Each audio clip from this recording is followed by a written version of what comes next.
Bonjour à toute l'Église de Jésus. Nous vous saluons au nom précieux de notre Seigneur. Nous allons commencer notre séance. J'espère que nous allons demander à tous nos frères de fermer les micros afin qu'il n'y ait pas des échos. Aujourd'hui, nous allons répondre à la question du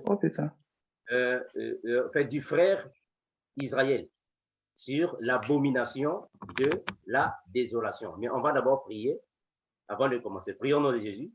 Père éternel, nous te remercions infiniment, toi qui es Seigneur et Dieu de notre vie. Garde-nous, Seigneur Jésus, du début à la fin. Bénis, garde, protège, fortifie-nous, Seigneur Jésus, afin que toutes choses passent sous ta protection, ta bénédiction. Dans le magnifique nom, Seigneur Jésus, nous allons se prier et nous disons au nom de Jésus-Christ, notre Seigneur. Amen. Bien-aimés dans le Seigneur, je vous salue au nom de Jésus, notre Seigneur, notre Maître. Alors aujourd'hui, nous allons répondre à la question du frère Israël béni.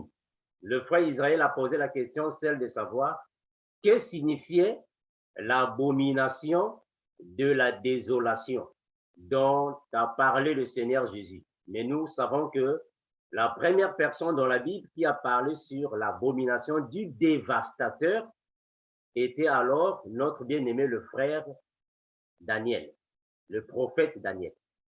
Mais on va expliquer cela signifie quoi. L'abomination de la désolation signifie quoi. Donc, avant de commencer, nous allons demander à notre bien-aimé le frère Franklin de nous animer. Après, nous allons en décortiquer. Frère Franklin, bonjour. Est-ce que tu peux nous animer? Est-ce que nous pouvons adorer le Seigneur Jésus avant de commencer? Merci.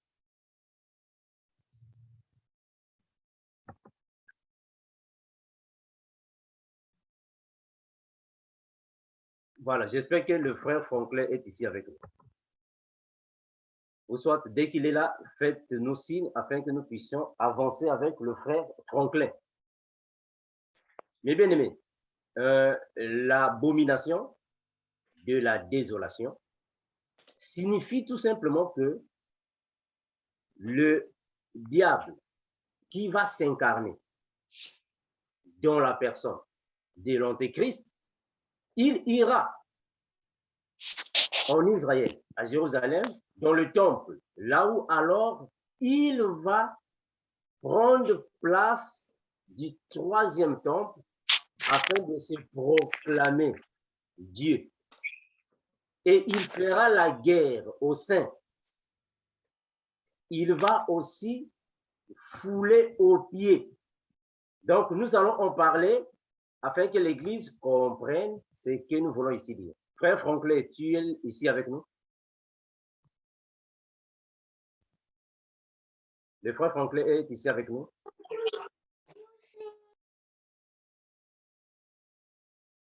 Voilà, nous... Parce qu'il n'est pas là. Hein? Alors, frère Franklin, tu es là? Parce que sur la liste, je ne le vois pas même pas. Voilà, donc on va attendre que le frère Franklin se prépare pour être avec nous ici. L'abomination de la désolation est citée dans la parole. Je suis là. Voilà. Frère Franklin, est-ce que tu peux célébrer le Seigneur Jésus avec nous avant de commencer, de décortiquer l'abomination de la désolation? Merci. Amen.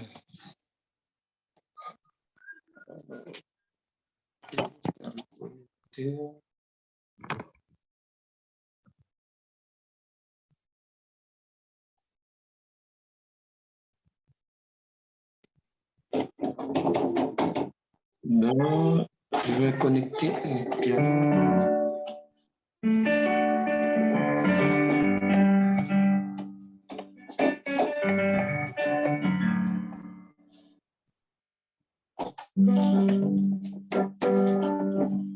Nous te louons, tu es Dieu, qui d'autre pouvons nous louer si ce n'est pas toi. Nous te louons, tu es Dieu, qui d'autre pouvons nous louer si ce n'est pas toi.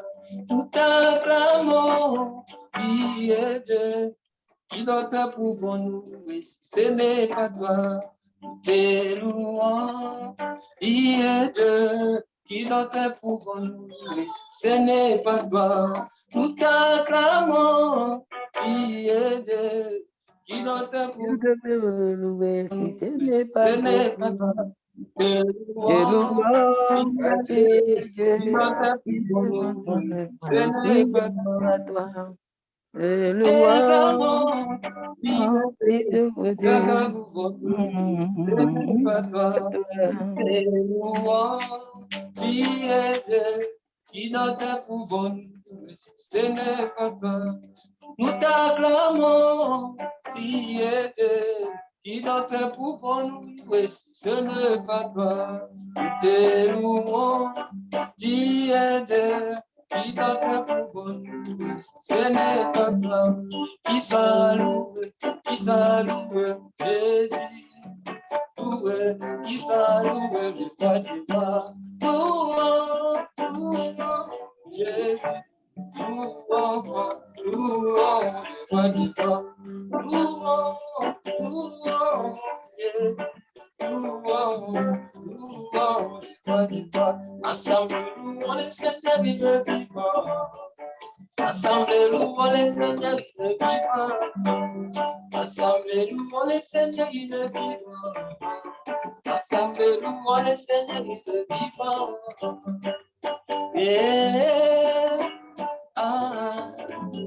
Louons le Seigneur, il est vivant. Louons-le. Louons le Seigneur, il est vivant. Ensemble, adorons le Seigneur, il est vivant. Ensemble, adorons le Seigneur, il est vivant. Ensemble, louons le Seigneur, il est vivant. Ensemble, adorons le Seigneur, il est vivant.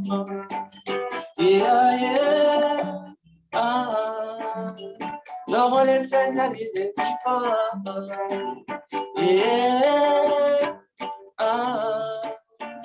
Adorons le Seigneur, il est vivant.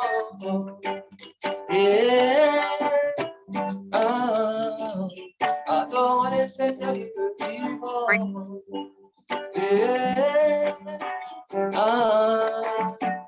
Adorons le Seigneur, il est vivant. Gloire à Jésus. Merci, frère Franklin. Nous allons acclamer le Seigneur Jésus avant de commencer. Merci, Seigneur Jésus. Nous te remercions infiniment. Merci, Seigneur Jésus.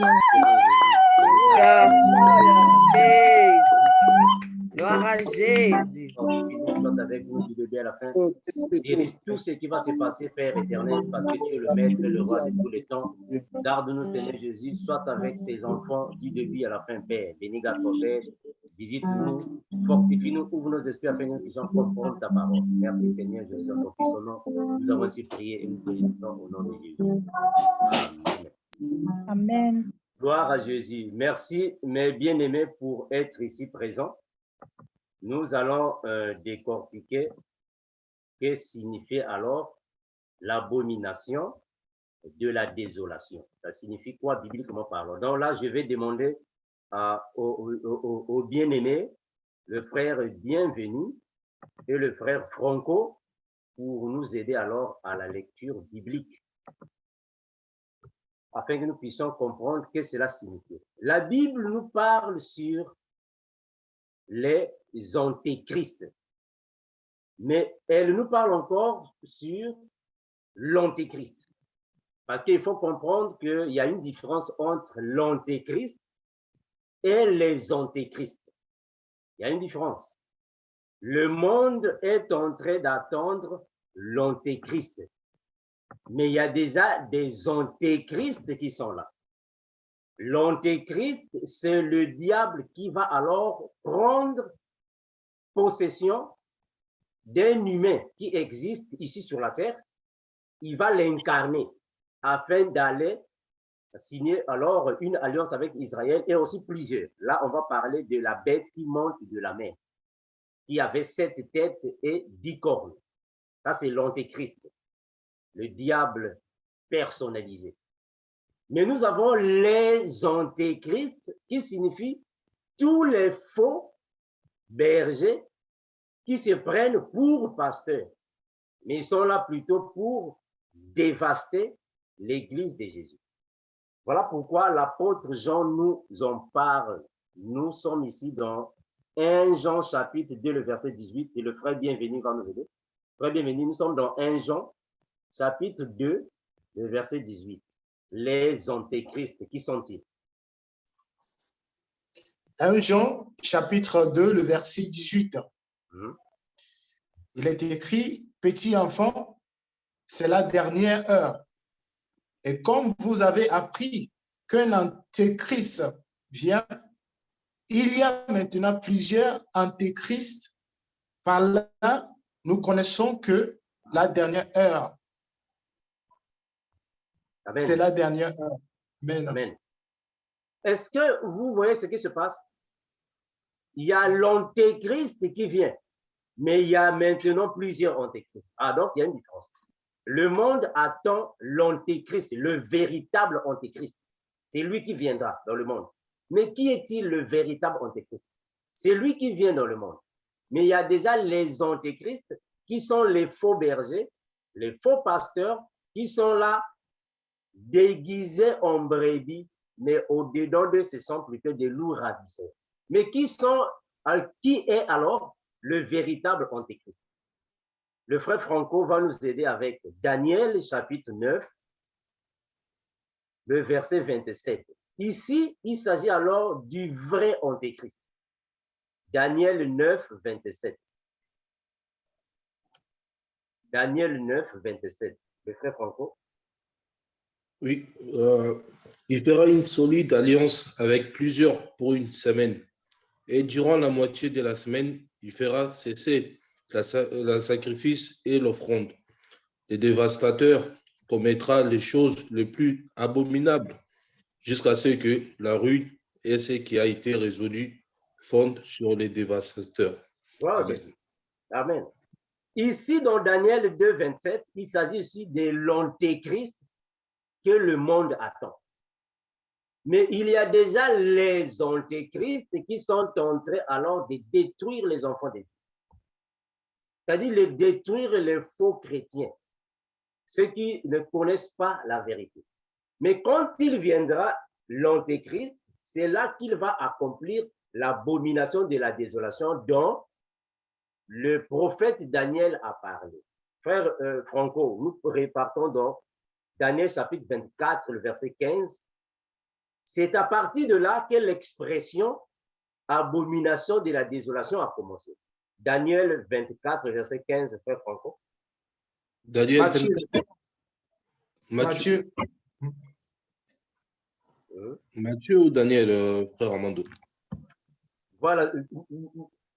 Nous voulons prendre l'expression depuis son origine. Vous voyez ça, non? Là où l'abomination du dévastateur a commencé. Après, nous viendrons dans Matthieu. Ça va, non? Ça va, non, mes bien-aimés? Donc, on va d'abord commencer avec Daniel. Partons d'abord dans Daniel chapitre... Prenons Daniel chapitre 12, le verset 11. Daniel 12, 11. Qui nous dit la parole? Depuis le temps où cessera le sacrifice perpétuel et où sera dressée l'abomination du dévastateur, il y aura 1290 ans jour. Voilà, donc l'abomination du dévastateur a commencé là-bas. L'origine de cette expression a commencé chez le prophète Daniel. Lui, il dit l'abomination du dévastateur. Mais donc, que dit le Seigneur Jésus par rapport à cela? Et on va expliquer cela signifie quoi.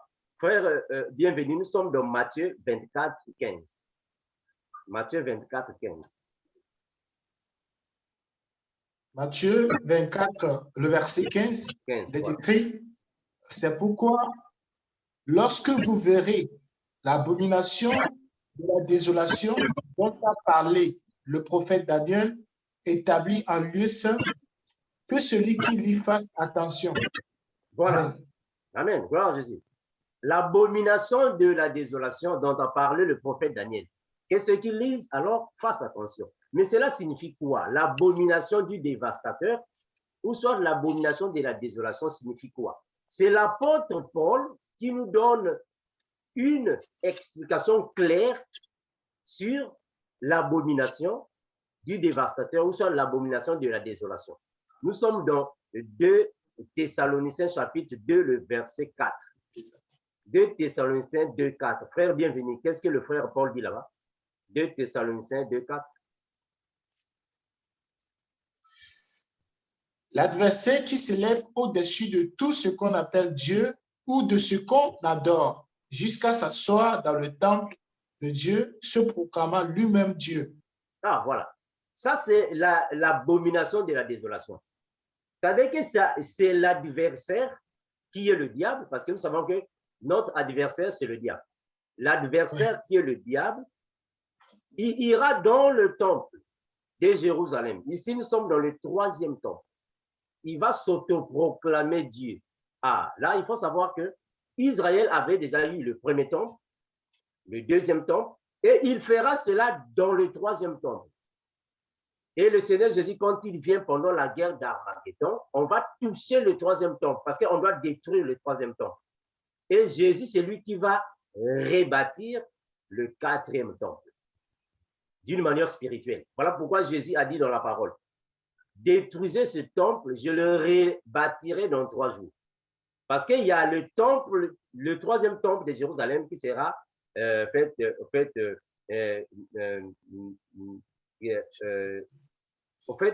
3e temple de Jérusalem sera profané. Parce que c'est l'Antéchrist qui ira profaner le temple. Profaner le temple signifie tout simplement accomplir l'abomination de la désolation. C'est-à-dire qu'il va entrer dans le temple et il va s'autoproclamer roi. Roi de la terre, mais aussi Dieu. Et on va commencer à l'adorer. Il va profaner le temple. Mais le temple sera alors détruit. Quand il y aura la guerre d'Armageddon, il y aura alors des batailles là-bas en Israël. Parce que Jésus viendra pour reconstruire le 4e temple, là où alors nous allons passer le millénium. Alors, quand nous partons dans Ésaïe, frère Franco, Ésaïe chapitre 14, verset 13 à 14, on va voir là les ambitions que le diable avait contre l'autorité de Dieu. Ésaïe chapitre 14, verset 13 et 14. Ésaïe 14, 13 et 14. Ésaïe 14, 13, 14. Voilà. Disais à ton cœur, je monterai au ciel, j'élèverai mon trône au-dessus des étoiles de Dieu. Je m'assiérai sur la montagne de l'Assemblée à l'extrémité du septentrion. Je monterai sur les sommets des nuées, je serai semblable au Très-Haut. Amen. Amen. Est-ce que vous voyez ça? Ça, c'était les ambitions du diable. Il voulait être semblable au Très-Haut, à Dieu le Père. Ce sont ses ambitions. Mais c'est ça, l'abomination de la désolation. Quand il veut en fait se mesurer à Jésus, il veut être égal à Dieu. L'abomination de la désolation dans le temple, mais il le fera dans le temple de Jérusalem. C'est que Jésus-Christ viendra pour alors détruire. Alors, maintenant, comment est-ce qu'il va le faire? Parce que le diable, l'antéchrist, ne viendra pas seul. Il n'ira pas en Israël seul. Il doit être accompagné. Mais il sera accompagné de qui? Apocalypse chapitre 13. Très bienvenue. Apocalypse chapitre 13, le premier verset. Apocalypse chapitre 13, le premier verset. Il est écrit, puis je vis monter de la mer une bête qui avait 10 cornes et 7 têtes. Et sur ses cornes 10 diadèmes. Et sur ses têtes des noms de blasphème. Amen. Amen. Est-ce que vous voyez ça? La bête qui monte de la mer a 8 têtes, a 7 têtes et 10 cornes. La mer signifie les peuples, les nations. La mer. Cela ne signifie pas réellement la mer comme telle. La mer signifie les peuples, les nations. La bête qui monte là-bas, c'est la figure de l'Antéchrist. Mais on va comprendre que cela signifie aussi l'Empire romain, quand nous allons décortiquer cette bête-là. Les 10 cornes-là, ce sont les rois, ce sont les personnes. Les 10 cornes, ce sont les personnes. Parce que la Bible nous donne l'explication claire. Alors, ce sont ces rois, ces 10 cornes qui vont travailler avec la bête. Ça va, là nous sommes dans Apocalypse chapitre 17, frère, bienvenue, le verset 9, 17, 9. Apocalypse 17, verset 9. C'est ici l'intelligence qui a de... C'est ici l'intelligence qui a de la sagesse. Les sept têtes sont 7 montagnes sur lesquelles la femme est assise. Amen. Continue. Et ce sont aussi les rois, vas-y. Ce sont aussi 7 rois. 5 sont tombés, un existe, l'autre n'est pas encore venu, et quand il sera venu, il doit rester peu de temps. Voilà. Est-ce que vous voyez ça? Les 7 têtes sont les 7 montagnes. Mais où sont ces montagnes? En Italie. La femme qui est assise sur les montagnes, c'est l'Église catholique. Ça va? Parce que c'est elle qui est l'épouse de l'Antéchrist. Les têtes sont aussi les rois. On a dit que ce sont 7 rois, mais 5 sont tombés. Quand la Bible dit que 5 sont tombés, cela signifie que 5 sont morts. Ça va, non? 5 sont morts. Mais il y a un qui est resté là, un autre viendra. Les 5 qui sont morts là, ce sont les ennemis d'Israël. Ce sont les ennemis d'Israël. Toutes les royautés qui attaquaient Israël. C'est eux qui sont les rois, qui sont tombés. Et nous connaissons qui sont les ennemis d'Israël, non? Nous connaissons l'Égypte, la Syrie, Babylone. Ça va, non? Babylone, en fait, les Perses. Ça va? C'est eux alors qui attaquaient Israël. Quand nous allons décortiquer la bête qui monte de la mer et la bête qui monte de la terre, on va donner tous ces éléments. C'est clair. Mais il y a une seule tête qui est restée, c'est l'Empire romain. Là, on fait allusion à la papauté, au Vatican. C'est une tête là-bas, c'est une tête. Et la tête qui vient, mais qui ne va pas mettre beaucoup de temps, c'est l'Union européenne. Alors, c'est eux qui vont travailler avec la bête, l'Union européenne, les présidents là. C'est eux qui vont travailler avec la bête. D'ailleurs, il n'y a pas longtemps, on avait entendu le président français qui disait que la bête est déjà ici. Mais ce sont les adeptes de la bête. Ils vont travailler avec la bête. On va décortiquer ça quand on va arriver là-bas. Alors, les cornes, ce sont les 10. Les 10. Frère, bienvenue. Va dans le verset 12 et 14. Verset 12 et 14, frère, bienvenue.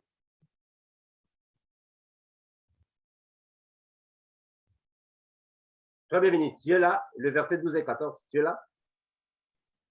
Ouais. Le verset 12 et 14. 11 à 14. D'accord. Et la bête qui était et qui n'est plus est elle-même un 8e roi et elle est du nombre de 7 et elle va à la perdition. Non, mon frère, tu prends Apocalypse chapitre 17, le verset 12 et 14. Tu es là? D'accord, merci. Le verset 12 et 14. Il est écrit, les 10 cornes que tu as vues sont 10 rois qui n'ont pas encore reçu de royaume, mais qui reçoivent autorité comme roi pendant 1 heure avec la bête. Est-ce que vous voyez ça? Ils ont... Continue. D'accord. Ils ont un même dessein et ils donnent leur puissance et leur autorité à la bête. ils combattront contre l'agneau et l'agneau les vaincra parce qu'il est le Seigneur des seigneurs et le roi des rois. Et les appelés, les élus et les fidèles qui sont avec lui les vaincront aussi. Amen. Amen. Maintenant, qu'est-ce qu'on nous dit par rapport aux eaux? La mer. La mer, là, signifie quoi? Continue le verset 15. La mer, le verset 15, et il me dit, les eaux que tu as vues sur lesquelles la prostituée est assise, ce sont des peuples, des foules, des nations et des langues. Gloire à Jésus. Est-ce que vous voyez que c'est clair, mes bien-aimés? C'est clair. Alors, ce sont ces rois qui vont alors travailler avec la bête. Ils vont travailler ensemble. C'est alors qu'il va alors accomplir l'abomination de la désolation. Mais quand ils vont travailler ensemble, qu'est-ce qu'ils feront? Frère Franco, nous sommes dans Daniel chapitre 11, le verset 36. Voilà, tu descends jusqu'au verset 40, si ça peut être facilité. Daniel 11. Daniel 11 commence des 36, tu descends jusqu'à 40. Okay. D'accord. Daniel 11, 36. Le roi fera ce qu'il voudra. Il s'élèvera, il se glorifiera au-dessus de tous les dieux. Et il les dira de choisir des choses incroyables contre le Dieu de Dieu. Il prospérera jusqu'à ce que la colère soit consommée, car ce qui est arrêté s'accomplira. Il n'aura égard ni au Dieu de ses pères, ni à la divinité qui fait les délices des femmes. Il n'aura égard à aucun Dieu, car il se glorifiera au-dessus de tous. Toutefois, il honorera de Dieu, les dieux des forces terrestres qui sur son piédestal à ces dieux qui ne connaissent pas ses pères. Il rendra des hommages avec de l'or et de l'argent, avec des pierres précieuses et des objets de prix. C'est avec les dieux étrangers qu'il agira contre les dieux fortifiés. Il comblera d'honneur ceux qui les reconnaîtront. Il les fera dominer sur plusieurs. Il leur distribuera des terres pour récompense. Au temps de la fin, le roi du Midi se retira contre lui et le roi du Septentrion prendra sur lui comme une tempête avec des chars et des cavaliers et avec de nombreuses rivières. Il s'avancera dans les terres, se répandra comme un taureau et débordera. Il rentrera dans les plus beaux des pays et les plus succomberont, mais Édom, Moab et les principaux des enfants d'Ammon seront délivrés de sa main. Il attendra sa main sur divers pays et les pays d'Égypte n'échapperont point. Il rendra maître des trésors d'or et d'argent et de toutes les choses précieuses de l'Égypte. Les Libyens et les Éthiopiens seront à sa suite. Des nouvelles de l'Orient et du Septentrion viendront l'effrayer. Ok. Merci, mon frère. Vous savez, en fait, Israël est un peuple qui a affronté plusieurs ennemis et tout ce que les ennemis d'Israël faisaient dans l'Antiquité, ce sont des choses que l'Antéchrist va refaire dans Jérusalem, en Israël. Et c'est là qu'il va alors s'établir dans le temple. Parce que ce sont les mêmes manifestations, les mêmes abominations qu'il fera dans le temple avant que le Seigneur Jésus-Christ ne revienne. Voilà pourquoi le prophète Daniel a donné plusieurs éléments qu'il fera contre Israël. Parce qu'il y aura la persécution des chrétiens. C'est ce que nous sommes en train de dire dans le livre de l'Apocalypse. Il y aura la persécution des chrétiens. Il va tuer les chrétiens. Mais aujourd'hui, c'est juste la figure qu'il nous montre. Mais après l'enlèvement de l'Église, il y aura encore des choses plus pires qu'il fera. Très bienvenue. Nous sommes dans Daniel, le dernier verset. Daniel chapitre 9. Daniel chapitre 9, le verset 25 à 27. 25 à 27. Daniel chapitre 9, verset 25 À 27. à 27. Sache-le donc et comprends. Depuis le moment où la parole a annoncé que Jérusalem sera rebâtie jusqu'à l'un au conducteur, il y a 7 semaines. Et 62 semaines, les places et les fosses seront rebâties, mais en des temps fâcheux. Après les 62 semaines, un oint sera retranché et il n'aura pas de successeur. Le peuple d'un chef qui viendra détruira la ville et le sanctuaire. Et sa fin arrivera comme par une inondation. Il est arrêté que les dévastations dureront jusqu'au terme de la guerre. Il fera une solide alliance avec plusieurs pour une semaine. Et durant la moitié de la semaine, il fera un sacrifice et l'offrande. Le dévastateur commettra les choses les plus abominables jusqu'à ce que la ruine et ce qui a été résolu fondent sur le dévastateur. Amen. Gloire à Jésus. Donc, ça, ce sont des choses que le dévastateur fera. Le dévastateur, c'est l'antéchrist. C'est lui qui est le dévastateur. On l'appelle dévastateur parce qu'il est toujours dans sa position de destructeur.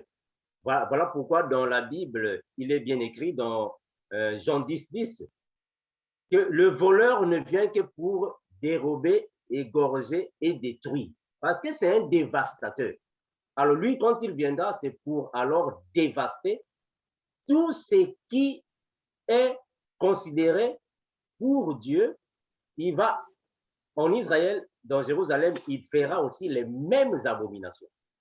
Alors, il va dévaster la créature, la création des dieux. Et après, le Seigneur Jésus-Christ viendra alors pour la guerre d'Armageddon. Et cela sera la fin du dévastateur avec tous ceux qui le suivent dans ces abominations. Merci mes bien-aimés. J'espère que nous avons répondu à la question du frère Béni, Israël, sur l'abomination de la désolation. Nous allons prier afin que les frères puissent poser des questions s'il y en a. Merci Père éternel, te remercions infiniment, toi, Seigneur Dieu. Sois avec ton peuple, Père. Fortifie-nous. Donne-nous, Seigneur Jésus, une fois de plus, la compréhension afin de comprendre ta parole. Fortifie, Seigneur Jésus, notre foi afin que nous puissions marcher dans la sanctification. Donc, puissions nous en prier. Nous disons au nom de Jésus-Christ, notre Seigneur. Amen. Gloire à Jésus. Amen. Donc j'espère que c'est la sœur Maria qui va alors diriger les questions. Merci. Bonjour, frères et sœurs. Frère Armando, pour le moment, il n'y a personne qui sait. Ah, il y a le frère Gilbert qui est là. Je vous donne la parole.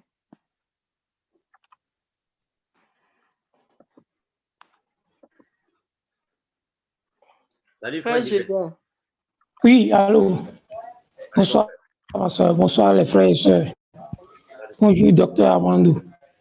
Je voudrais savoir les 2 semaines dont nous venons de lire dans Daniel 9, et ça démarre de quel moment à quel moment? Voilà, nous venons de lire dans Daniel chapitre 9, le verset 27, que le dévastateur ira en Israël pour signer l'alliance. On appelle ça l'alliance du dévastateur. Ça va prendre 7 années. Mais cette année, prophétiquement parlant, Daniel là-bas nous parle d'une semaine. Une semaine, prophétiquement, signifie aussi en fait une heure. Mais ce qui signifie en réalité 7 années de tribulation. Dans la première partie des tribulations et la deuxième partie, la partie de la grande tribulation. Merci mon frère. Non, excusez. Ma question, c'est pas ça, vous avez répondu. j'ai parlé de 62 semaines et non d'une semaine. Bon. Quand on parle en fait, d'une semaine, non, 62 semaines. En fait, on fait allusion à cette année. Alors, le prophète Daniel, quand il donne les semaines, ou soit les jours de surplus, il prend ça par rapport à ce que l'ange lui avait dit. Donc, il commence d'abord depuis que loin sera retranché. Ça commence à partir de là, jusqu'à ce qu'il va descendre à la guerre d'Armageddon. Mais quand on parle du dévastateur, toutes ces semaines-là ne concernent pas le dévastateur. Le dévastateur, lui, il est encadré dans une semaine seulement. Ce qui passe au-dessus là, ce sont des événements qui sont déjà passés. Loin d'Israël était déjà retranché, c'était Jésus. Depuis que loin était retranché, jusqu'à ce que nous avons reçu la grâce, jusqu'à ce que le dévastateur sera ici, ce sont aussi des semaines qui sont là-bas. Les 70 semaines de Daniel. Là, on parle des 70 semaines de Daniel, jusqu'à ce que la guerre d'Armageddon sera ici. Alors, les 62 là, c'est avant que la fin du dévastateur puisse avoir lieu. Bon, ce n'est pas seulement quelque chose que je vais expliquer comme ça, verbalement, à moins qu'il y ait un tableau pour commencer alors à marquer les dates, à marquer les semaines, afin que ça soit encore plus précis. J'espère que Dieu nous fera grâce. Nous allons aussi avoir des séances là où on va éclairer ça sur un tableau afin que nous puissions comprendre de quel moment à quel moment, quel événement va s'accomplir. Ça va, mon frère Gilbert? Oui. Et l'Église, le troisième temple dans lequel l'Antéchrist va aller s'asseoir, est-ce que l'Église là est considérée par Dieu lui-même? C'est une Église considérée. Est-ce que le temple est considéré réellement, en vérité? Non. Au fait, dans le temple, là où le dévastateur ira s'asseoir et s'autoproclamer Dieu, c'est le temple physique en Israël, à Jérusalem. Oui. Dans le troisième temple. Voilà pourquoi j'ai fait la comparaison entre l'Antéchrist et les antéchrists. Aujourd'hui, nous avons les antéchrists, les faux pasteurs. Ce sont les antéchrists. Mais le temple de Dieu, aujourd'hui, oui, c'est nous. Nous sommes le temple de Dieu. Quand le diable vient s'asseoir en toi, c'est aussi la figure. Mais en réalité, ce qui va se passer est physique. Il ira en Israël physique, dans le temple physique. C'est là où il va s'accomplir cela. C'est physique, le temple physique. C'est là qu'il fera l'abomination de la désolation. Ok, merci beaucoup. Merci, frère Gilbert. J'espère que j'ai un problème de connexion. Voilà, vous allez... oui, j'ai remarqué. Voilà, oui, j'ai compris. Voilà. Oui. Voilà, merci, frère Gilbert. La sœur Maria. Oui, frère Guy. Merci, ma sœur. Et bonjour, frères et sœurs en Christ. Et je voulais te demander, mon frère Armando, de me donner plus d'explications parce que je n'ai pas bien compris. Lorsque tu as dit que le Seigneur Jésus va revenir spirituellement, il va construire le 4e temple et que l'Église, lors du millénium va régner avec le Seigneur dans ce 4e temple. Donc, moi, la question que je veux te poser, mon frère, c'est que ce temple-là, est-ce que ce sera un temple comme un bâtiment ou bien ce sera un temple spirituellement parlant, s'il te plaît? Voilà. Mon frère Eric, nous devons comprendre que aujourd'hui, nous sommes dans la grâce. Bon, en fait, je dois commencer au début. Le temple a existé dans le paradis. Dans le paradis, il y a un temple, le temple des dieux, dans le lieu très saint, dans le paradis. Et le deuxième temple est venu sur la terre, c'est le temple de Moïse, le tabernacle. C'était un temple physique. Ça, c'est au temps de la loi. Mais quand Jésus vient, depuis qu'il a accompli la loi sur la croix, c'est-à-dire que la sacrificature, nous sommes maintenant au temps de l'esprit, au temps de la grâce. D'où le temple devient le corps physique. 1 Corinthiens 6, 19. Nous sommes le temple de Dieu. Mais après la guerre d'Armageddon, quand Jésus-Christ va revenir, le sacerdoce de Moïse va revenir dans le millénaire. Ça sera maintenant le temple physique. Nous allons recommencer quelques pratiques mosaïques. J'avais déjà parlé sur ça. La fête des tabernacles. On va reprendre ça en Israël. Nous allons commencer d'aller en Israël. Ça, c'est dans le millénium. Maintenant, depuis que Salomon avait fait construire le premier temple qui avait été détruit, Israël avait fait construire le deuxième temple. Mais il y aura aussi le troisième temple, là où l'Antéchrist ira s'asseoir, dans le troisième temple. Et pendant la guerre d'Armageddon, ce temple-là sera détruit. Et Jésus va reconstruire spirituellement le quatrième temple.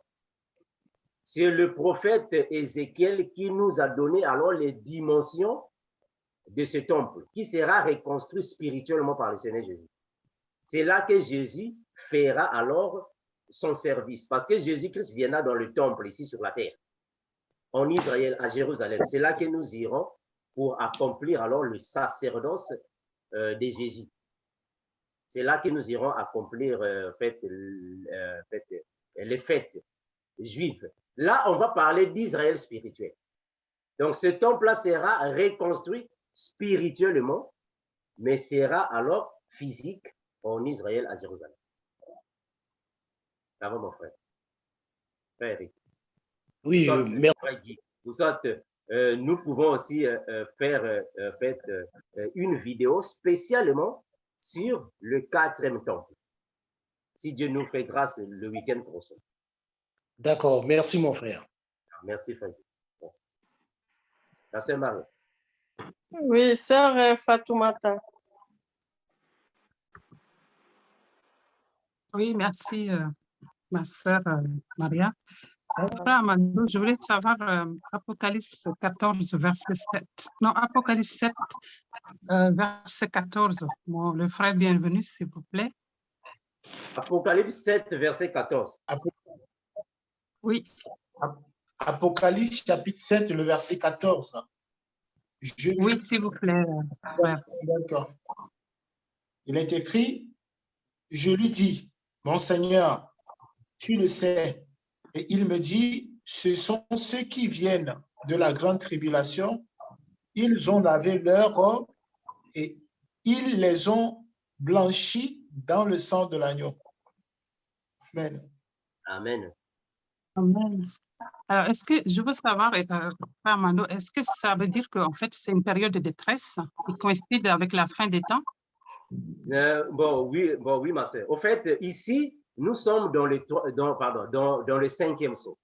Le chapitre ici nous indique la manière dont l'apôtre Jean est en train de demander aux vieillards qui étaient ceux qui sont habillés en vêtements blancs. C'était les vierges folles et les 144 000 qui viennent de la grande tribulation. Parce qu'il faut commencer alors la pensée depuis le premier verset. Depuis le premier verset. Frère bienvenu. Voilà. Est-ce que tu peux nous lire le premier verset? Nous sommes dans le chapitre 7, le premier verset. Après cela, je vis 4 anges debout aux 4 coins de la terre. Ils retenaient les 4 vents de la terre afin qu'il ne souffle point de vent sur la terre, ni sur la mer, ni sur aucun arbre. Voilà, continue. Et je vis, continue. Et je vis un autre ange qui montait du côté du soleil levant et qui tenait le sceau du Dieu vivant. Il cria d'une voix forte aux 4 anges à qui il avait été donné de faire du mal à la terre et à la mer. Et il dit, ne faites point de mal à la terre, ni à la mer, ni aux arbres, jusqu'à ce que nous ayons marqué du sceau le front des serviteurs de notre Dieu. Amen. Amen. C'est-à-dire que, ma sœur Fatmata, ce qui se passe ici, c'est l'ouverture du 5e sceau. Pendant le 5e sceau, il faut que les serviteurs de Dieu soient marqués du front. Ça, c'est selon la lettre. Mais cela signifie que Dieu enverra 2 prophètes qui iront en Israël pour prêcher la parole, afin qu'ils reçoivent le Saint-Esprit, c'est-à-dire la grâce en un mot. Alors ici, les 4 anges ne peuvent pas faire du mal à la terre parce que Dieu doit d'abord racheter les vierges folles et les 144 000. Ils doivent venir de la grande tribulation. La grande tribulation, c'est ce que nous sommes en train de dire. C'est pendant que l'Antéchrist ira accomplir l'abomination de la désolation en Israël. C'est là, cette période de la grande tribulation, c'est la période dans laquelle il y aura la persécution des saints. On va persécuter les saints. Et on va tuer plusieurs personnes à cause de la marque de la bête. Donc, c'est eux que le Seigneur Jésus va alors donner la robe blanche. On avait parlé sur ça. Si tu peux revoir la vidéo qui parle sur le 5e sceau. Voilà, on a parlé sur ça. Donc ça, il s'agit ici des 144 000 d'Israël et les vierges folles de toutes les nations de la terre. Ça va, Marcel? D'accord. Donc c'est entre autres, en fait, la fin des temps. La fin Voilà, des temps. Oui, très, très bien. Voilà, ici, c'est après l'enlèvement de l'Église. Pendant cette période ici de la grande tribulation, nous sommes au paradis. Parce que c'est après l'enlèvement de l'Église. D'accord. Amen. Amen. Gloire à Jésus. La sœur Maria. Oui, sœur Laïli. Merci. Bonjour et bonsoir à tous. Mon frère Armando, ma première question est ceci.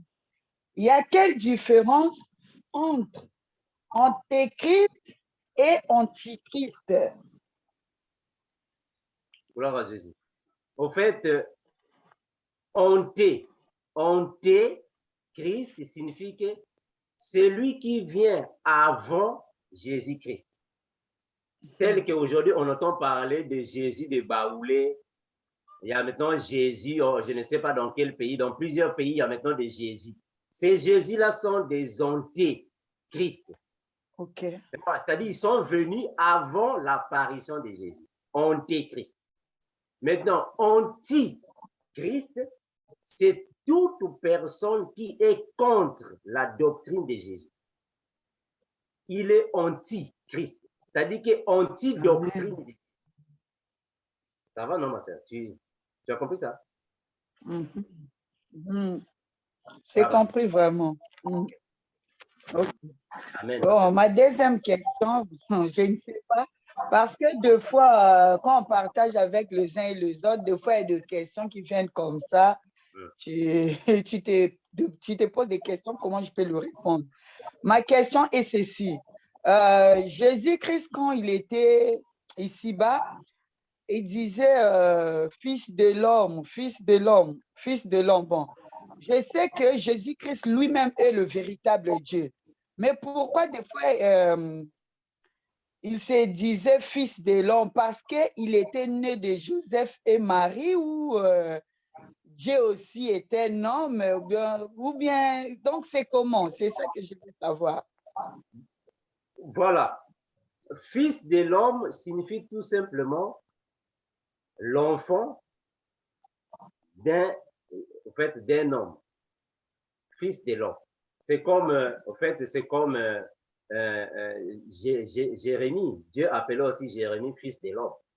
Alors Jésus, quand il dit, quand il se met dans la position des fils de l'homme, il fait tout justement faire référence à son père physique, qui est Joseph. Bon, d'une manière, entre parenthèses, parce qu'en réalité, bon, c'est son père. Mais aussi, il veut aussi appuyer la pensée de David. Parce qu'il a aussi des entrailles de David. Bon, ça, c'est juste dans la doctrine, selon la doctrine. Il est fils de l'homme parce que Marie était sa maman, sa mère, bon, d'une manière juste. Bon, Joseph était là. Donc, il est fils de l'homme. Mais en réalité, il est spirituel parce que Jésus n'est pas venu dans le monde par rapport à l'accouplement de Joseph et de Marie. Non. Ça, c'est juste sa position naturelle, sa position physique. Il est fils de l'homme dans sa position physique parce que Joseph était son papa. Marie était sa maman parce qu'il est né dans cette maison, grandi dans cette maison. Il se met dans cette position, fils de l'homme. Mais ce n'est pas seulement lui qui est fils de l'homme parce que le frère bienvenu aussi, c'est un fils de l'homme. Le frère bienvenu, c'est un fils de l'homme. Moi aussi, je suis un fils de l'homme. Même Jérémie était fils de l'homme. Donc, cela n'est pas en fait étrange. C'était la position physique naturelle de Jésus. Ça va, ma sœur? Ça va, ma sœur? Très bien, c'est compris. Troisième, c'est pas trop long, s'il te plaît, mon frère. La Bible nous dit, Dieu ne sommeille pas ni ne dort pas. Donc, les anges aussi, ils ne dorment pas, ils ne sommeillent pas. C'est ça ma dernière question. En réalité, je précise, en réalité, ce n'est pas seulement Dieu qui ne sommeille ni ne dort. En réalité, tous les esprits ne sommeillent ni ne dorment. En fait, c'est le caractère des esprits. Parce que tu ne vas pas me dire que Satan aussi dort, non? Satan ne dort pas, c'est un esprit. C'est le caractère des esprits, ce n'est pas seulement Dieu. Les esprits ne dorment pas. Les esprits ne dorment pas. Un esprit ne peut pas dormir. Alors, ce caractère-là sera aussi à nous. Quand nous irons au paradis, Amen. Après le paradis, on va revenir sur la terre. Pendant le millénium, on ne va plus dormir parce que nous avons maintenant un corps incorruptible. On ne va plus dormir. Ça va, ma sœur? Donc, ce n'est pas seulement Dieu. Tout esprit ne dort pas, ne sommeille pas. Nous aussi, quand nous aurons notre corps incorruptible, on ne va plus dormir, on ne va plus sommeiller. Ça va, ma sœur? Amen, amen. Merci, mon frère. Merci. La sœur Maria. Frère Gilbert. Oui, merci, ma soeur. Par rapport à la sœur Lali, la question qu'elle vient de poser là, elle a dit que Jésus, ses parents, et sa maman et son papa. Cette question est bien posée, mais pour bien faire la différence à ce qu'elle vient de dire là, il vaut mieux carrément lui dire que Jésus n'a pas de père physique pour éclairer tout le monde. Jésus n'a pas un père physique. Mais sa maman, Marie, l'a conçu par la puissance du Saint-Esprit. Et que Joseph est seulement un père adoptif terrestre. Jésus n'a pas de père. Son père, c'est Dieu. Il n'est pas né comme nous. Bon, pour revenir à ma question maintenant. Merci, frère. En donnant la réponse. Merci, frère Gilbert. Oui, je vous écoute. Voilà, merci, frère Gilbert. Mais oui, mais c'est en fait, c'est ce que nous avons dit. Jésus, en réalité, n'a pas un père. En réalité, ça va, non? N'a pas un père. Mais quand même, on considère Joseph comme le père de Jésus parce qu'il avait été élevé dans la maison de Joseph comme étant un de ses fils. Mais en réalité, il n'est pas le père de Jésus. Oui. C'est clair, non? Ouais. Ça va, Alors, non, je reviens à ma petite question. Oui, je reviens à ma petite question. Et quand on répondait et quand une sœur a dit, elle parlait d'antéchrist, et que l'antéchrist, quand il sera ici, il va tuer les 144 000 et les vieilles folles, et qu'ils seront tués parce qu'ils vont refuser la marque de la bête, qui est le sceau du diable. Ça me revient à l'esprit que, donc, nous, enfants de Dieu chrétiens, qui avons le sceau du Saint-Esprit, ça veut dire que quand nous avons le sceau du Saint-Esprit, nous sommes de Dieu et qu'on ne peut pas perdre le salut, comme on avait dit hier. En Éphésiens 1, verset 13 et en Éphésiens 2, verset 8. Si on peut le lire. Éphésiens 1, verset 13 et Éphésiens 2, verset 8. D'accord. Éphésiens 2, verset 8. D'accord. Éphésiens 2, verset 8. Car c'est par la grâce que vous êtes sauvés par le moyen de la foi, et cela ne vient pas de vous, c'est le don de Dieu. Oui. Et Éphésiens 1, verset 13 aussi. Éphésiens 1, verset 13. En lui, vous aussi, après avoir attendu la parole de la vérité, l'évangile de votre salut, en lui, vous avez cru et vous avez été scellés du Saint-Esprit qui avait été promis. Oui. Cela veut dire que si nous sommes scellés par le Saint-Esprit, ça signifie que nous appartenons à Dieu et que aucune chose, aucun mauvais esprit ou bien aucune chose encore peut nous enlever le salut, si je comprends bien. Bon, mon frère Gilbert, j'espère que en fait, cette discussion persiste. Nous n'allons pas revenir à ce que nous avons dit hier. On a donné plusieurs versets bibliques sur ça. Sinon, en fait, ça ne sera pas édifiant. Parce qu'hier, on en avait déjà parlé. On ne peut plus commencer à retourner sur une même chose. On avait déjà précisé que nous sommes scellés pour le salut. Ça, c'est vrai. Mais sauf qu'il faut marcher dans la sanctification. C'est clair, non? Alors, tu ne vas pas me dire que parce que nous sommes scellés par le Saint-Esprit, allez, on peut aller dans les boîtes de nuit. C'est ça. Hier, nous nous sommes dit que nous, étant chrétiens, nous avons des normes à suivre. Nous avons des normes à suivre. Et nous devons suivre les normes jusqu'à la fin de tes jours. Jusqu'à la fin. Parce que qu'est-ce que le Seigneur Jésus-Christ nous a dit?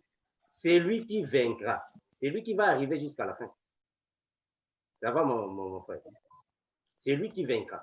Alors, cela ne signifie pas que parce que, bon, nous sommes scellés, nous avons le Saint-Esprit, mon nom est écrit dans le livre de vie, alors je dois maintenant commencer à aller de gauche à droite. Non, non.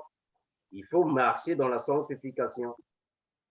Parce que tu peux aussi perdre ce que le Seigneur Jésus-Christ a placé pour nous. Ça va, mon frère? Voilà, on ne va pas revenir sur ce partage-là. On avait déjà en parlé hier. On ne va pas revenir sur ça. La sœur Marie. Oui, sœur Nana. Frère Mando, pardon, s'il vous plaît. J'aimerais apporter une révélation au frère. Parce que hier, quand je dormais, j'avais une révélation. Le Seigneur savait qu'il allait amener encore cette question parce que j'avais une révélation où j'étais sur plusieurs chemins. Et j'avais emprunté un chemin pour pouvoir aller là où je vais. Et quand je marchais, je voyais que les montagnes s'élevaient devant moi. Et quand les montagnes s'élevaient devant moi, j'avais vu deux enfants qui me suivaient. à tout moment, je voyais que la montagne s'élevait devant moi et je cherchais à atteindre le haut de la montagne.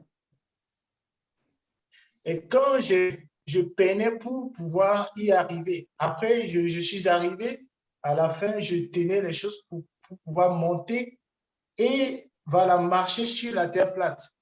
Et après avoir monté, j'ai vu un beau paysage. C'est comme si j'ai vu un beau paysage. Voilà, ce sont des maisons je n'ai jamais vu ça ici. Voilà, je ne peux pas l'expliquer. Et j'ai vu qu'il y avait un enfant aussi qui était arrivé, mais qui n'a pas pu monter, au fait, qui n'a pas pu voir comment dire, la ville que j'avais vue. Et j'ai vu l'enfant être tombé. Cela veut dire que même si tu marchais dans la sanctification, au dernier moment, si tu péchais contre Dieu et qu'il y a eu la trompette qui est sonnée, tu ne peux pas montrer dans le royaume des cieux. Parce que Dieu ne tolère pas le péché. Et voilà pourquoi il est écrit, n'attristez pas le Saint-Esprit que vous avez reçu. Si on peut attrister le Saint-Esprit, ça veut dire que ceux qui ont attristé le Saint-Esprit ne peuvent pas hériter le royaume de Dieu. Voilà pourquoi la Bible dit dans le livre d'Apocalypse, de quoi? D'être bouillant comme un feu, d'être zélé comme un feu. Si tu n'es pas bouillant et que tu es tiède et que tu es froid, tu seras jeté, tu seras vomi de la bouche de Dieu. Voilà pourquoi Jésus dit, celui qui persévérera jusqu'à la fin sera sauvé. Donc, si tu dis que voilà, aujourd'hui, si tu dis que nous avons reçu Jésus, nous avons confessé et que nous aurons le salut parce que nous avons reçu Jésus, bah, Satan aussi connaît Jésus, il connaît la parole, mais il ne peut pas entrer dans le royaume des cieux. Pour autant, ce n'est pas que nous sommes chrétiens, que Dieu va nous faciliter d'être. Dieu nous donne le libre arbitre. Voilà pourquoi nous sommes libres de choisir le chemin de la vérité. Nous ne pouvons pas recevoir Christ et rester sans rien faire. Tu dois marcher dans la sanctification, comme le frère l'a enseigné. Donc, il ne faut pas raisonner par rapport à la parole. Il ne faut pas mettre des blocages devant toi que toi-même, tu crées des blocages, tu crées des crash pour toi-même. Il faut libérer cet esprit-là. Il faut libérer, et voilà, il faut te libérer de cet esprit de blocage. C'est comme tu mets des blocages devant toi. La Bible même l'a dit, nous sommes sauvés par la grâce et c'est le don de Dieu. Pour autant, ce n'est pas parce que nous sommes sauvés par la grâce que nous allons marcher dans le péché. Et la Bible dit que celui qui est en Christ ne pêche point. Celui qui pêche est du diable. Ce n'est pas parce que je suis chrétien que je vais dire des paroles, je dois mentir. Je dois ne pas mentir. Je dois persévérer dans la sanctification. Et que si le Seigneur venait aujourd'hui et que je mens dans mon cœur, je suis hypocrite avec un frère, je ne peux pas monter parce qu'il y a la racine du mal à moi. Qu'est-ce que Dieu a dit à Abel? Il dit quoi? Le péché frappait à ta porte, mais tu n'as pas repoussé ce péché. Tu as permis à ce que ce péché-là demeure en toi et que tu as tué ton frère Abel. Dieu veut que nous marchions dans la sanctification. Donc, si tu es sauvé, ça veut dire que tu es sauvé pour la rédemption. Mais pour le salut éternel, tu as besoin de persévérer jusqu'à la fin. Et si à la fin, tu n'as pas atteint la ligne d'arrivée, tu ne peux pas entrer.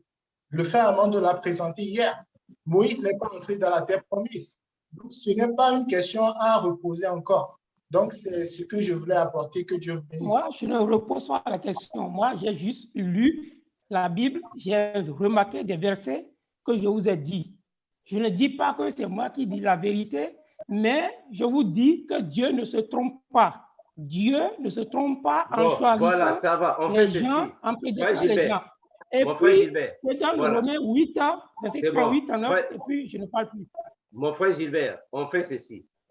Qu'est-ce que toi tu penses? Tu penses, selon toi, que une fois que tu es sauvé, alors c'est fini, tu es sauvé. Tu es sauvé, tu peux pour toi aller dans l'impudicité, mais tu es toujours sauvé, c'est ça? loin de là, vous, Armando, qui êtes là, est-ce que si on vous dit même d'aller dans le bois, est-ce que vous allez partir? Non, cela ne veut pas dire que si on est sauvé, on est libre, ce n'est pas ça. Non, mais c'est ça. Parce qu'au fait, à t'entendre parler, c'est comme si, puisque nous sommes déjà sauvés. Non, loin de là. Ah, voilà, loin de là. Donc là, dans ces cas, il faut plutôt dire que. Loin de là. Très bien, voilà. Mais c'est ce que nous sommes en train de dire. Donc, plutôt, il faut plutôt dire. Parce que... Il faut plutôt dire que, une fois que nous avons reçu le Saint-Esprit, on doit marcher dans la sanctification pour aller au paradis. Il faut être précis.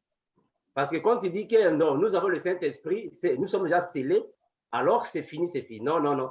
Il faut nous préciser que nous sommes scellés, donc on doit marcher dans la sanctification pour aller au paradis. Ça va, non, mon frère, ça va? Moi, je ne dis pas ma pensée. Hein. Moi, je ne fais que lire et comprendre ce qui est dans la Bible et que tout le monde est censé comprendre. Lisons Romains 8, versets 38 à 39. On peut ne pas lire ici que chacun d'autre et lire Romains 8, versets 38 à 39. Non, bon, au fait, ce que je comprends. Frère Gilbert, au fait, ton souci, c'est quoi? Ton souci, c'est quoi, au fait? Quel est le souci du frère Gilbert? On ne peut pas perdre le salut. Qui a le salut ne peut pas perdre le salut. Très bien. Maintenant, on fait ceci. Donc, même si tu vas dans la prostitution, tu ne vas pas perdre le salut, c'est ça? Quelqu'un que Dieu a sauvé, il ne sauve pas quelqu'un qui n'est pas brebis. Et il ne sauve non, pas je te pose la question, mon frère, plus. ça va. C'est bon, mon frère, je te pose la question. Dieu t'a sauvé, nous sommes déjà sauvés, donc même si on allait dans la prostitution, dans les boîtes de nuit, on ira toujours au paradis, c'est ça? Qui a le Saint-Esprit ne peut pas aller loin de la ligne droite. C'est faux, mon frère, c'est faux. Attends, voilà, ça va. Parce qu'il grandit dans la foi. Non, mon frère, ça c'est faux, mon frère. Écoute. On n'est pas contraint d'être sauvé. C'est Dieu qui sauve par la grâce. Et quand Dieu voit, Dieu ne se trompe pas. Et il voit quelqu'un que celui-là est sauvé. Écoute, l'accompagne. Écoute ce que le frère Jean dit. Écoute ce que le frère Jean dit. Parce qu'apparemment, j'ai comme l'impression que tu penses que quand nous avons déjà le Saint-Esprit, alors c'est fini, je n'ai pas la chair pour commettre un péché. C'est ce que tu penses, toi. Je n'ai pas la chair. Non, ce n'est pas ça non plus. Voilà, écoute ce que l'apôtre dit. Écoute ce que l'apôtre dit. Je te dis déjà que commettre un péché et vivre dans le péché sont deux choses différentes. Un enfant de Dieu qui a déjà reçu le Seigneur Jésus ne vit plus dans le péché. Mais attention, étant une personne, il peut tomber dans le péché. Ça va. Frère, bienvenue. Est-ce que nous pouvons lire 1 Jean, chapitre 2, le verset 11? Je parle 1. 1 Jean, chapitre 2, le verset 1. Que dit la parole? 1 Jean. Voilà. 1 Jean, chapitre 2. Le verset 1. D'accord. 1 Jean, chapitre 2, le verset 1. Mes petits enfants, je vous écris ces choses afin que vous ne péchiez point. Et si quelqu'un a péché, nous avons un avocat auprès du Père, Jésus-Christ le juste. Amen. Voilà. Je vous écris afin que vous ne péchiez point. Ça, c'est clair. Oui. Mais si quelqu'un a péché, nous avons un avocat. Oui. Mais donc, ce n'est pas parce que nous avons le Saint-Esprit, allez, c'est fini, tu reçois le Saint-Esprit, allez, tu deviens parfait. Non, mon frère, ça, c'est pas ça, mon frère. Non, non, non. Ce n'est pas parce que nous avons le Saint-Esprit. Pardon? Pardon? Ce n'est pas parce que nous avons le Saint-Esprit, alors je deviens parfait. Non, mon frère. Tu as des erreurs en toi, tu as des fraudes en toi. Parce que ce n'est pas pour rien que la Bible va nous dire, au fait, fouiller l'impudicité, parce qu'on peut tomber là-bas. C'est possible, mais mon frère. quand on tombe involontairement, Dieu efface ce péché-là parce que nous avons un avocat là-bas. Voilà, maintenant, la question est quoi? Voilà, mais quand quelqu'un commet une faute, voilà, si quelqu'un commet une faute, non, je n'ai pas fini. Si quelqu'un commet une faute consciencement, il a chuté. Voilà, mais maintenant, frère Gilbert, le salut, très bien, je comprends. Maintenant, frère Gilbert, maintenant, pourquoi toi qui as le Saint-Esprit, tu vas encore tomber involontairement? Tu as le Saint-Esprit, non? Parce qu'il y a le corps qui est faible. Oh, mais c'est ce que nous disons ici, non? C'est ce que nous disons ici, non? Hein, mon frère? Mais frère Gilbert, cela n'empêche pas, oui. Mon frère Gilbert. Mais cela ne l'empêche pas le salut. Oui, cela ne lui enlève pas le salut. Non. Dieu n'est pas un homme pour se tromper, pour choisir quelqu'un, pour dire que celui-là a le salut et après il n'a pas le salut. Voilà, écoute un peu, mon frère. Écoute, frère Gilbert, on fait ceci. Quand Dieu te donne le salut, ça va, Dieu te donne le salut, ce qui veut dire que ton salut est avec toi, tu ne vas pas le perdre, ça va, non? Mais sauf que le salut vient avec des conditions. Ce salut-là vient avec des conditions. Ça va, non? On est d'accord. Le salut, quand Dieu te donne le salut vient avec des conditions. On est d'accord, non? Le salut vient avec les conditions. Les conditions, c'est la vie de sanctification. Bon, maintenant, si tu ne respectes pas les conditions, la vie de sanctification, est-ce que tu seras toujours détenteur de ce salut? Mais comment ne pas respecter? Non, mon frère. On est dans l'obligation de respecter. Mais c'est ce que nous disons ici, mon frère. Le salut que Dieu nous donne, le salut-là vient avec des conditions. Ça vient avec des conditions. Parce que qu'est-ce que le Seigneur Jésus-Christ a dit? Si quelqu'un veut me suivre, qu'il prenne sa croix. Ah, donc, on te donne le salut, tu peux suivre Jésus, mais tu viens avec ta croix. Est-ce que tu vas abandonner la croix? Mais non, si tu viens sans croix, non, tu n'es pas digne de Jésus, il faut que tu aies la croix. Donc, c'est un salut qui vient avec des conditions. Et cette condition, c'est la vie de sanctification. Tu es sauvé, nous disons oui. Tu iras au paradis, oui. Tu ne vas pas le perdre, oui. Mais la sanctification. Frère Amand de l'exemple de Salomon. Il y en a plusieurs, mon frère. On a vu même Saoul, n'est-ce pas Dieu qui avait choisi Saoul? C'est Dieu qui a choisi Saoul non, pour être le roi d'Israël, non? Mais après, qu'est-ce qui s'est passé? On ne l'a pas rejeté. Mais parce qu'il n'a pas bien marché, on te rejette. Même Salomon que la sœur a donné. Hein, mon frère? Lisons Romains 8, verset 38 à 39. Nous allons voir ce qui est écrit là. Voilà, très bien, lis. Voilà, lis. Tu peux lire. Qu'est-ce qu'on dit là-bas? Qu'est-ce qu'on dit dans Romains? Vas-y, mon frère, on a dit quoi là-bas? Dans Romains, on a dit quoi?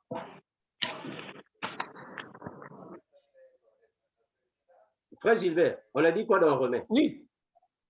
Moi, je ne l'ai pas ouvert. Si vous voulez que je le lise, je vais chercher. Voilà, tu as dit Romains quoi? Romains, combien? Romains 8, verset 38 à 39. Voilà, Romains 8, 38. C'est ça, non? Voilà. Romains 8. Oui. Romains 8, 38. C'est ça, non? Oui. Romains 8, 38 à 39. Je vais lire ça. Car j'ai l'assurance que ni la mort, ni la vie, ni les anges, ni les dominations, ni les choses présentes, ni les choses à venir, ni les puissances, ni la hauteur, ni la profondeur, ni aucune autre créature ne pourra nous séparer de l'amour de Dieu manifesté en Jésus-Christ, notre Seigneur. C'est ça, non? C'est ça? Oui. Voilà. Oui. Maintenant, retiens une chose qu'on ne peut pas conclure la Bible avec un seul verset. On doit encore prendre d'autres versets. Ça va, non? Maintenant, qu'est-ce qu'on nous dit dans Hébreux chapitre 12, verset 14? On dit quoi là-bas? Est-ce que tu peux nous aider? Romains chapitre 12, le verset 14. Parce que la même personne qui a écrit là-bas, dans Romains que tu as donné, c'est lui aussi qui a écrit dans Hébreux 12, 14. Il a dit quoi? Hébreux 12, Voilà, Hébreux 12, 14. Qu'est-ce qu'il a dit? Que je lise? Voilà, vas-y, mon frère. Hébreux 12, 14. Recherchez la paix avec tous et la sanctification sans laquelle personne ne verra le Seigneur. Voilà. Donc, la même personne qui a dit là-bas que j'ai l'assurance des temps, c'est lui aussi qui a dit, mais recherchez la paix et la sanctification. Oui. Donc, toi, tu ne peux pas seulement rester sur un verset. Il faut prendre le tout. Non, donc, tu as l'assurance que tu iras au paradis, oui, c'est l'assurance, mais il faut mener la vie de sanctification. Tu comprends, mon frère? Moi, je n'ai jamais dit non. J'ai toujours dit que je n'ai pas dit non, je n'en disconviens pas. C'est seulement que moi, ce que moi je lis là me confirme qu'on ne peut pas faire de salut parce que c'est Dieu qui a choisi. Je dis Amen, mon frère. Je dis Amen. Amen. Amen. Mais sauf que il faut mener la sanctification, non? C'est ça, non, mon frère? C'est avec la sanctification. Mais Dieu qui choisit a déjà tout examiné avant de donner le salut à chacun. La sœur Maria, est-ce qu'on peut évoluer? La sœur Maria, tu es là? Oui, voilà. Maman Belvo. Oui, bonjour, bonsoir à tous les bien-aimés.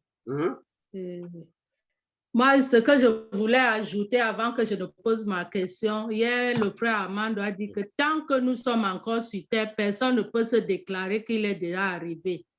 Parce que nous sommes encore sur terre et on a un corps corruptible. Donc, tu n'es pas dans le, tu n'es pas protégé. Tu ne peux pas te dire que oui, Dieu t'a choisi et que tu es déjà arrivé, tu ne peux pas tomber, tout ça, que tu as déjà le salut absolu. Non. On peut te l'enlever si tu ne mènes pas la vie de sanctification. Donc, c'était ma côte par là-bas.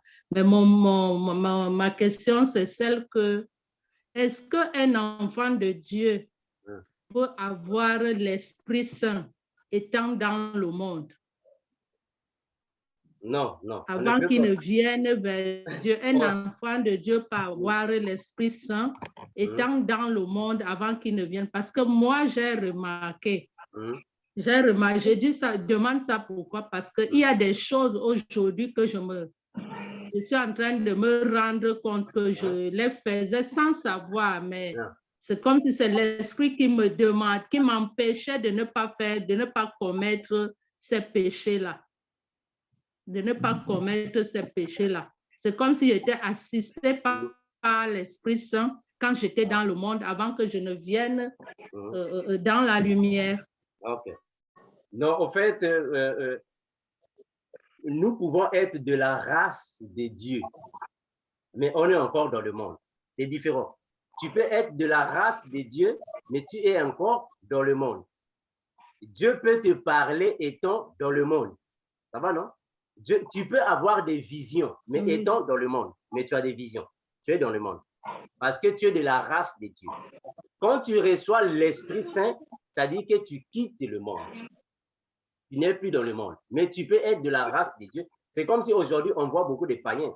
Parmi les païens que nous voyons aujourd'hui, il y a des païens qui ont la sémence de Dieu. Parce que ce ne sont pas tous les païens qui iront en enfer, non. Parce que nous aussi, avant de devenir chrétiens que nous sommes aujourd'hui, avant d'avoir des connaissances que nous avons, on était d'abord dans le monde. Ça va, non? Voilà. Donc, on peut être dans le monde et avoir aussi des visions et écouter la voix de Dieu. C'est possible. Tu es païen, mais tu écoutes Dieu parler. Parce que tu as la sémence de Dieu, tu es de la race de Dieu. Quand tu auras le Saint-Esprit, tu vas quitter là-bas, tu viendras dans le Seigneur.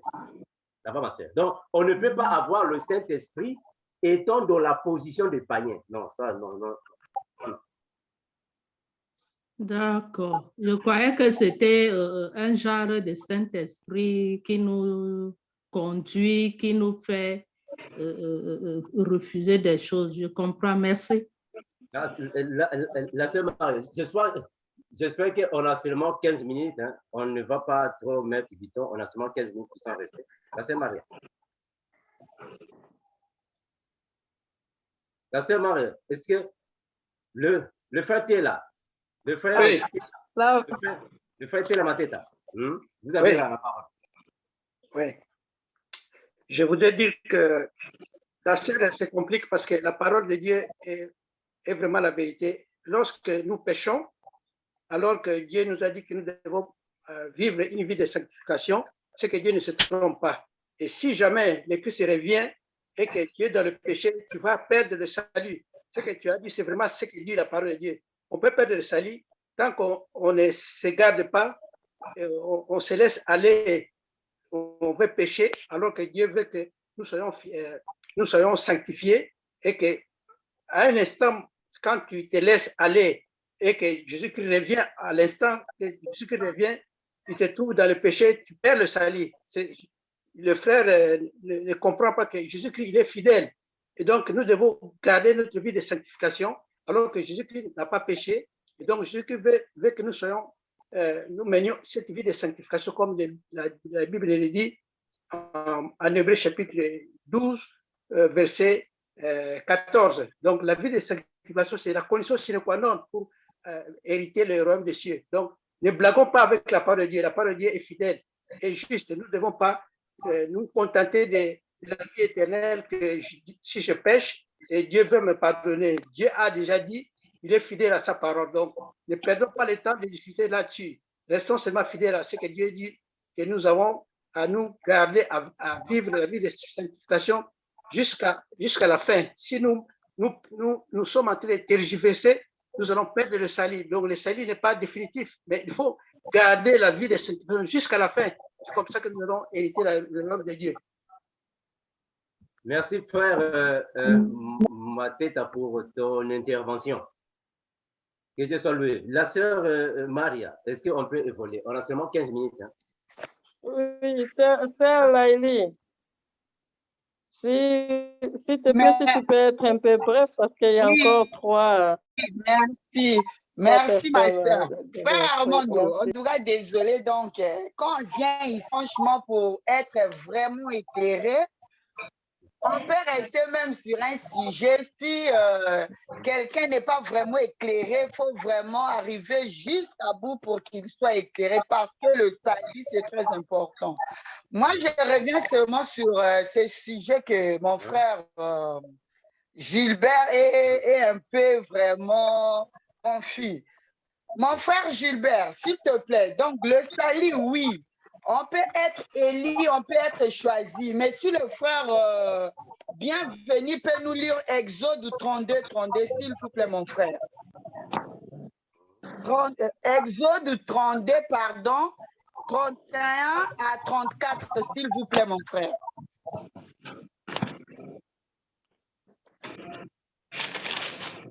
Exode 32, 31 à 34. Alors, la parole du Seigneur dit, Moïse retourna vers l'Éternel et dit, ah, ce peuple a commis un grand péché, ils se sont fait un Dieu d'or.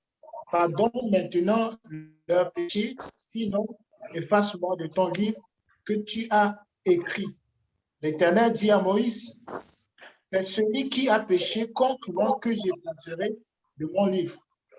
Va donc, conduis le peuple où je t'ai dit, voici mon ange marchera devant toi, mais au jour de ma vengeance, je les punirai de leur péché. Oui, mon frère Gilbert, c'est clair.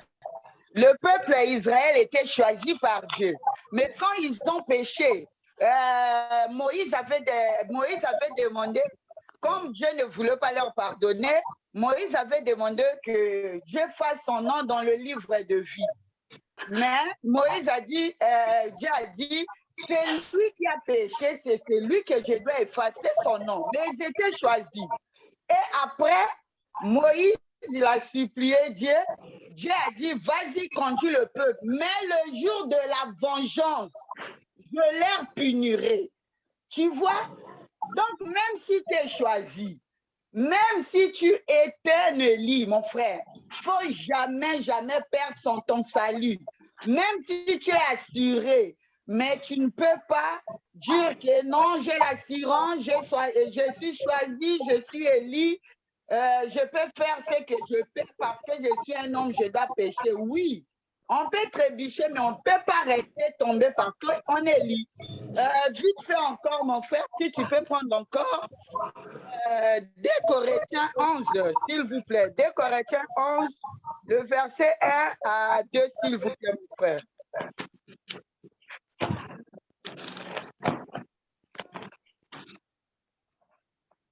Pardon, 2 Corinthiens 11. Oui. Merci. Le verset 1 à 2, mon frère, s'il vous plaît. D'accord. Si vous pouviez supporter de ma part un peu de poli, mais vous me supportez, car je suis jaloux de vous, d'une jalousie de Dieu, parce que je vous ai fiancé à un seul époux pour vous présenter à Christ comme une vierge pure. Vous pouvez continuer, s'il vous plaît. 3. Toutefois, de même que le serpent séduisit Ève par sa ruse, je crains que vos pensées ne se corrompent et ne se détournent de la simplicité à l'égard de Christ. Amen, amen. Donc, c'est clair. Même ici, apôtre Paul craignait par ce que Dieu l'avait donné pour confier le peuple à Dieu. Donc, il disait toujours rester fidèle. Il craignait parce que le diable est trop rusé. Donc, il faut faire vraiment très attention. Bien sûr, on est des hommes, on peut trébucher, mais ne restons pas focalisés que je suis pécheur, je peux pécher, je peux rester dans le péché parce que je suis élu, je suis déjà sauvé. Non, non, non. Il faut toujours faire attention pour conserver notre salut en Jésus-Christ pour que le dernier jour, nous soyons tous enlevés et vivre la gloire de notre Seigneur Jésus-Christ. C'est ça que j'avais à intervenir. Merci. Merci, la sœur Laïli. J'espère que peut-être hier, tu n'étais pas ici avec nous. C'est ça, non? Tu n'étais pas avec nous hier? Oui.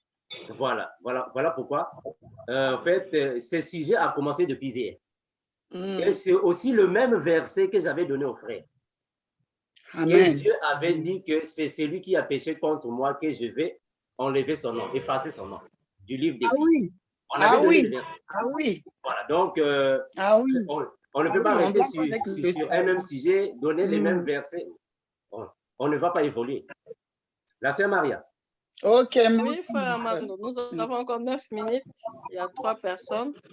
Voilà, mais bien aimé, est-ce que nous pouvons être brefs parce qu'on n'a plus assez de temps? On n'a plus assez de temps. Frère Victor. Voilà. Soyez bénis, frères et sœurs. Merci de m'avoir donné la parole. Alors, toujours dans le même sujet. Hein. Moi, c'est juste parce que je n'ai pas de questions, c'est juste pour y intervenir. Alors, pour vous dire, il y a un mot que le frère avait donné, que le salut, il vient avec des conditions. Il n'y a pas quelque chose de plus clair, je pense que c'est ça. Le salut, on l'a, mais avec des conditions à suivre et à respecter. C'est-à-dire, là, avoir le salut ici sur Terre, c'est comme si on signe un CDD. Bah oui. C'est comme si on signe un CDD, c'est un contrat à durée déterminée. Alors, maintenant, sur les conditions qu'on a, si on les respecte jusqu'à la fin de la course, alors c'est après qu'on a le CDI. C'est le contrat maintenant à durée indéterminée. Je ne suis pas sûr qu'on peut avoir le CDI ici sur Terre. Parce que si on a le CDI ici sur Terre, donc Dieu ne veut pas dire à Moïse, c'est ceux qui ont péché que je vais effacer de mon livre. Ben oui. Donc, si c'était un CDI, donc cela veut dire que donc, personne dès que tu es inscrit, tu ne seras pas effacé. Donc, moi, c'est cet exemple que je peux vous donner. Donc, c'est un contrat à durée déterminée, voire maintenant, comment tu vas vivre maintenant sur les conditions du CDD pour pouvoir avoir le CDI. Donc, c'est comme ça que moi, je peux vous dire. Le salut, il vient avec des conditions. Si tu ne les respectes pas, et non, tu seras payé. Donc, même en entreprise, on te donne un CDI, il y a des conditions à suivre dans ton CDI. Ben, si tu ne respectes pas ces conditions, eh ben, on te prend ton CDI. Même s'il y a des conditions, voilà, que l'entreprise aussi va rester, mais l'entreprise préférera se débarrasser de toi, te payer et tu t'en vas et ils prennent un autre. Donc, on peut perdre le salut. Voilà, merci beaucoup et soyez merci frère Victor. Est-ce qu'il y a encore une autre intervention? Oui, sœur Amandine. Oui, merci ma sœur. Bonjour mes frères et sœurs. En fait, moi, ma question a été par rapport aux mises à part, la sainteté. Et je disais, est-ce qu'une mise à part, en étant par exemple dans le monde, était une mise à part, et tu reçois Christ étant que Seigneur et Sauveur, tu mènes une vie de sanctification. Et à quel moment on devient, bon, je sais que peut-être nul est parfait sur cette terre, ça je le sais, mais à quel moment on devient saint aux yeux de Dieu? Est-ce que c'est après la mort, tout en menant une vie de sanctification pendant notre vivant, hein, on devient saint aux yeux de Dieu pendant la mort ou avant la mort? On reçoit la sainteté. Nous devenons des saints pendant notre vivant. Quand nous sommes en train de vivre, Dieu nous purifie. Une fois que tu deviens une nouvelle créature, tu deviens saint. Ça va, ma sœur? C'est pendant le vivant. Parce que si on devient saint après la mort, mais finalement, personne n'ira au paradis. Parce que le paradis est assuré quand nous sommes ici sur la terre. Ce sont nos œuvres d'ici sur la terre. Une fois mort, c'est fini. Donc, on devient saint quand tu acceptes le Seigneur Jésus. Il te donne alors le Saint-Esprit, le baptême du Saint-Esprit et du feu. Il te dépouille du vieil homme. C'est alors que tu deviens saint. Mais attention, quand on devient saint, cela ne signifie pas dire qu'on ne peut plus tomber dans le péché. Non, non, non. On devient saint, mais il faut s'abstenir du péché, sinon tu peux tomber. Ça va, ma sœur? Ça va, ma sœur? La sœur Maria. Oui, il y a le frère Éloge. Oui, le frère Éloge. Bonsoir à tous. J'ai une question, mais je voudrais d'abord revenir un peu sur la préoccupation du frère Gilbert. En fait, je voulais dire qu'on peut être choisi de Dieu depuis la fondation du monde, mais perdre tout de même son salut. Parce que Dieu nous sauve d'abord du monde, on accepte Jésus. Quand Dieu vient faire l'enlèvement, pour quelle raison il arrive à enlever les sages et il laisse d'abord les folles? Et pourtant, on peut déjà dire que ces folles-là ont déjà comment dire, la sémence de Christ. Mais Dieu fait cette sélection-là. Et encore, même dans les folles, les 144 qui restent, Dieu vient faire encore une sélection. Que ceux qui ne vont pas passer par la décapitation, ils ne vont pas hériter du millénium. Donc, on peut perdre le salut. Tout comme on voit un peu avec certains hommes de Dieu, ils ont été appelés, ils ont reçu la vision, ils ont reçu l'appel, mais quelquefois, ils se détournent de la parole du Seigneur, ils se détournent de la doctrine du Seigneur. Ils font ce qui semble bien pour eux. Donc, et pourtant, ceux-là aussi ont reçu l'appel. Ils avaient la sémence, mais ils se sont tout de même détournés, ils ont perdu le salut. Donc, le salut peut se perdre, ce n'est pas un acquis. Donc, on a à travailler notre salut, ma préoccupation. Maintenant, ma question, c'est un peu, je voulais avoir un éclaircissement sur les différents temples.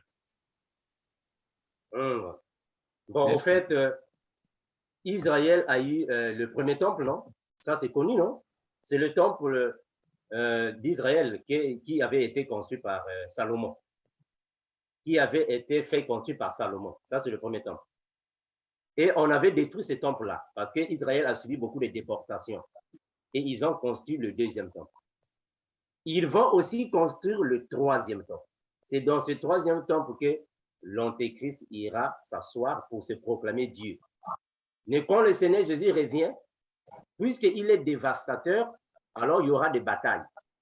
quand le Seigneur Jésus-Christ revient, il y aura aussi la guerre d'Armageddon.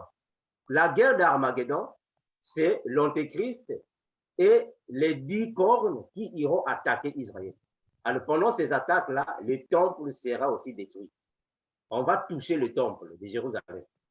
Et quand Jésus-Christ reviendra avant le millénium, il va alors reconstruire un temple. Mais cette fois-ci, il va le faire d'une manière spirituelle. Mais ce sera un temple physique qui sera à Jérusalem, là où nous irons tous se prosterner devant Jésus. Donc, ce sera le 4e temple qui va entrer avec nous dans le millénium. Et sans ça aussi, quand le millénium terminera, ce temple-ci sera détruit. Nous allons rentrer dans la nouvelle terre qui est la Jérusalem céleste, et là-bas, il n'y aura plus de temple. On va vivre comme Adam et Ève dans le jardin d'Éden. C'est clair, mon frère? Avant, non? Amen, amen. Oh, Jésus. Merci. La sœur Maria. Sœur Armando, nous avons 1 minute, mais il y a la mère de notre sœur Fatoumata. Voilà. Oui, je n'ai pas dit. Désolée, ma sœur. En fait, c'est juste pour fortifier les frères et sœurs. Je voulais juste le frère bienvenu, s'il vous plaît, de lire un verset, s'il vous plaît, pour la patience, en fait. Frère Olivier, s'il vous plaît, le micro.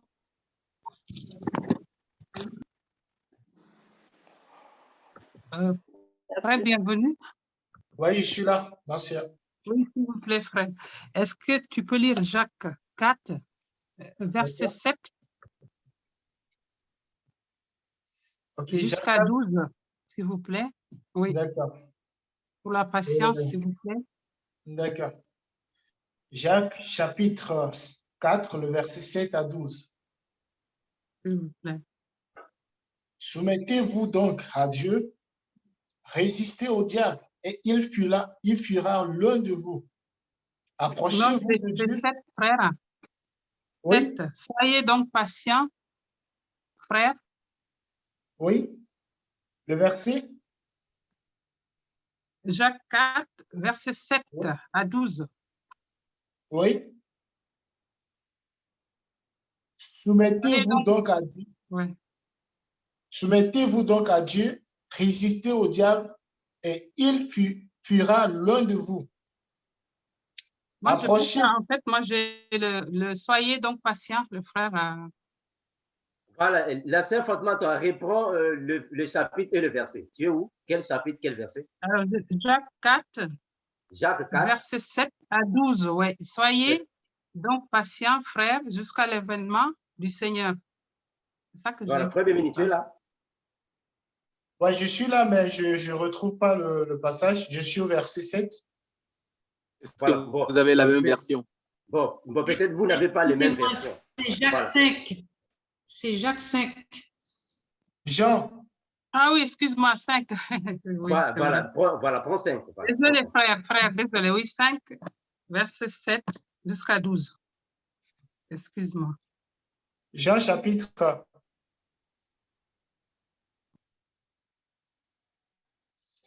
Oui, ma soeur, tu peux rappeler le chapitre? Oui, à 12. Jacques 5, verset 7 jusqu'à 12. D'accord. Excuse-moi. Soyez donc patients, frères, jusqu'à l'avènement du Seigneur. Voici, le laboureur attend le précieux fruit de la terre, prenant patience à son égard jusqu'à ce qu'il y ait reçu les pluies de la première et de l'arrière-saison. Vous aussi, soyez patients, affermissez vos cœurs, car l'avènement du Seigneur est proche. Ne vous plaignez pas les uns des autres, frères, afin que vous ne soyez pas jugés. Voici, le juge est à la porte. Prenez, mes frères, pour modèle de souffrance et de patience les prophètes qui ont parlé au nom du Seigneur. Voici, nous disons, bienheureux ceux qui ont souffert patiemment. vous avez entendu parler de la patience de Job et vous avez vu la fin que le Seigneur lui accorda, car le Seigneur est plein de miséricorde et de compassion. Avant toute chose, mes frères, ne jurez ni par le ciel, ni par la terre, ni par aucun autre serment, mais que votre oui soit oui et que votre non soit non, afin que vous ne tombiez pas sous le jugement. Amen. Amen. C'était juste pour les frères et sœurs que la patience, par rapport à moi, m'a vécu, c'est la patience qui m'a fait grandir. Donc, soyez tous bénis. Amen. Merci, nos bien-aimés. J'espère que la sœur Maria, nous sommes à la fin de cette séance. Oui, il est 20h04, vraiment. Voilà. Voilà. Merci, mes bien-aimés. Merci pour la participation de tous les frères et toutes les sœurs qui nous ont suivis de partout dans le monde. Nous nous arrêtons par ici. On va prier pour nous séparer. S'il y a encore des questions supplémentaires, envoyez-les nous afin que nous puissions organiser encore des séances de partage de la parole. Dieu va nous aider, Dieu va nous conduire dans sa volonté. Merci mes frères, nous allons prier pour nous séparer. Père éternel, nous te remercions infiniment de ce que tu protèges tes enfants, tu gardes, tu bénis, tu délivres et tu nous conduis vers ta voie. Soit avec tous mes frères du GEC, toutes mes sœurs du GEC, de partout dans le monde. Ceux qui sont ici et ceux qui ne sont pas ici, Père, protège, garde-nous.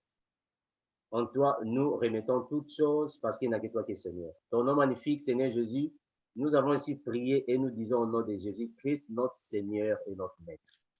Amen. Amen. Merci mes bien-aimés. À nous revoir le week-end prochain. Bye bye. Oui, oui. Bye. Bye bye. Bye. Bye bye. Bye. Bye. Bye bye. Ciao, ciao, ciao.